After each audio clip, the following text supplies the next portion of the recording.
all you cool cats and fine felines. It's Leah and Lynn.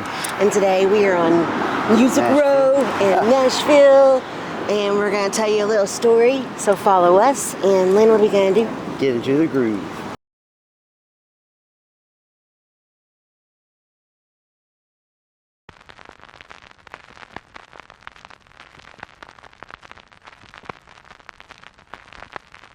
So here we are.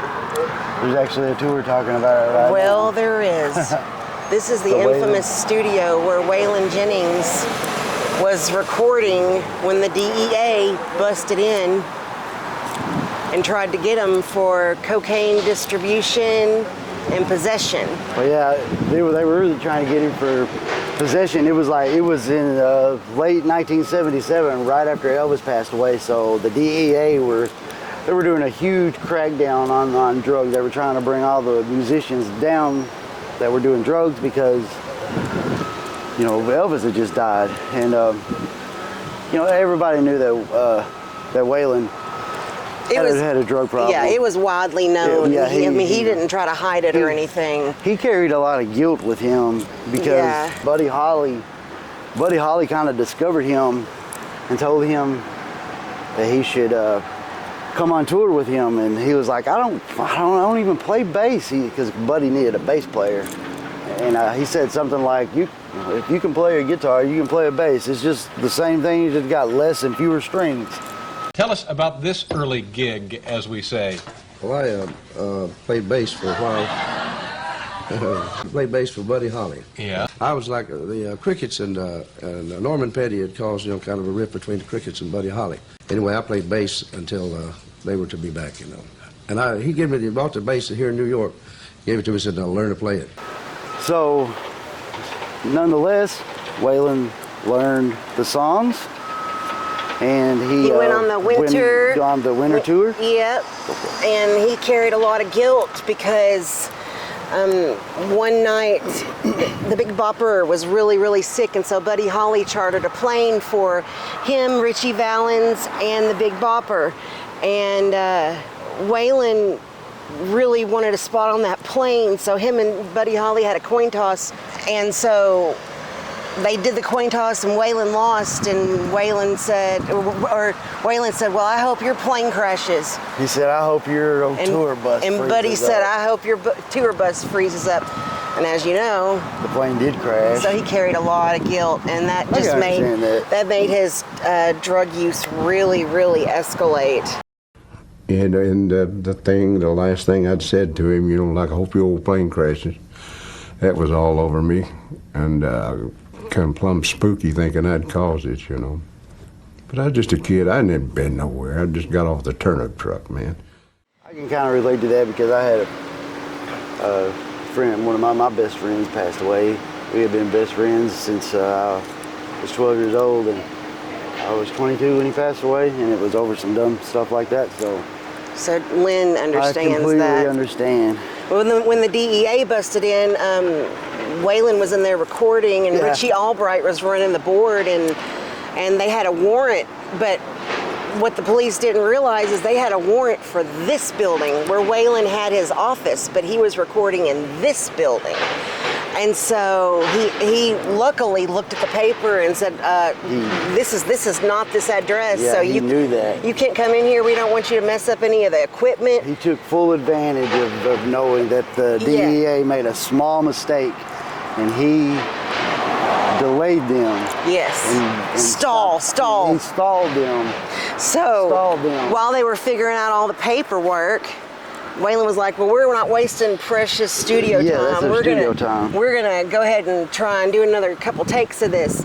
So Richie Albright, he had his hand on the talkback board the whole time, so Waylon could hear everything going on in there. Yeah, but they didn't know that. So he knew that they were getting raided by the DEA. Yeah. So Waylon tossed the package of cocaine had been mailed here, which is never a good idea. Yeah, that's how the DEA found it. I guess they got word tipped off that Waylon was getting a package of cocaine delivered to this address. Yeah. So they came to get it, but luckily that didn't happen. Whenever all that was going on, Richie kind of flipped it to the back room into the recording studio. They say he hid the envelope in a crawl space Yeah, somewhere. he had it stashed somewhere. You know. To do what you gotta do. Yeah, whenever you're a drug addict, you're gonna, and especially if you're one on that level. But Waylon was expecting a package from New York, and it didn't come in. He finally said something to me, and I said, well, how long's it been? He said, about 3 days. I said, that ain't good. Neil Retchen, Waylon's longtime manager, he was getting paranoid Waylon was buying too much cocaine on the road and here and there, and so he found a way, what he thought was a way, to get it to him without a whole lot of trouble. So they flew it in a package. It was a kilo of cocaine. Neil had his underling, Mark Rothbaum, sent the package. Finally, the secretary, Lori Evans, picked it up and brought it to the studio. Waylon was overdubbing, one of the songs off I've Always Been Crazy. And all of a sudden, boom, boom, boom, boom, boom. And in come 4 or 5 guys. They had their FBI and DEA on them. They said, we followed a package here. We want to find that package. Well, I looked up. There was a communication button on the desk. So I just laid my hand on it. Richie said, ain't no package here. So what's happening with this talkback is Waylon's hearing everything Richie says. So Waylon knows, oh crap, we're being busted. And I said, well, okay. I said, you got a search warrant? I said, no, but we can get one. I said, okay. But while you're getting that search warrant, we're going to keep working here because it's costing us $250 an hour. Richie goes and tells the guy, he says, look, it's a very important record. Let me finish this vocal. Take about 30 minutes. Let me finish this vocal. You guys can look and do whatever you want. And I told the agency, just be quiet. Well, let's try it from the top. So he gets about 16 bars into it. He said, well, I need to change that microphone. Hang on right there. I'm going to come and change that microphone. And I'm going, holy crap. That was so cool, Richie. So we go out there, moving the microphone. I found the package, put it in my pants, came back out. During that time, George Labe, who did our booking, came walking in. He was about half drunk, and he started hollering, what the hell's going on? And Waylon started hollering at him. Pretty soon, every agent's all looking right at them. And that's when I turned and went in the bathroom. When they heard that thing flush, it was over. Waylon started talking to the DEA, laying his best snow job on them. And apparently the drugs got flushed. yeah, the DEA agents even said that they heard the toilet flushed. And I can imagine like all the weight and all the everything that Waylon Jennings had just. Boy, he was like, well, boys, if there was something here, it is no longer here now. You're welcome to search. And Waylon also said during that time he had about a $1,500 a day cocaine habit. But he quit later on because he said he saw his kid put a straw up his nose. It was way later on, yeah. I wonder if that was Shooter. Probably. He went cold turkey in 1984 and finally kicked it, but drugs did ravage his body, and he died in 2002. He passed away because of it. Complications of diabetes. He had this. There was a rumor had it that he had his own little special straw, like that he did cocaine from. It's probably like gold. And his friends would get him straws as jokes. He was like, "Are you kidding me?" So they did eventually arrest Waylon, and the charges were dropped, though, because they really had nothing to stand on. But he said for the rest of his life, he felt like they were pretty much after him, the DEA. Yeah, they tried to get him for something. But I mean, also drugs make you really paranoid. Yeah, you Let's do. walk around the corner and see. Balcony right here. Yeah. So, like, after he stayed here for weeks or months, for a long time after they tried to get him there, and we're not saying this is true, but word around the campfire is he wrote the theme song to the Dukes of Hazzard. Just a good old boy. Right here in this balcony. Never meaning no harm. Beats all you never saw. There it is. You can see his symbol right there. Can you really? Look. Oh yeah, you can. Oh, okay.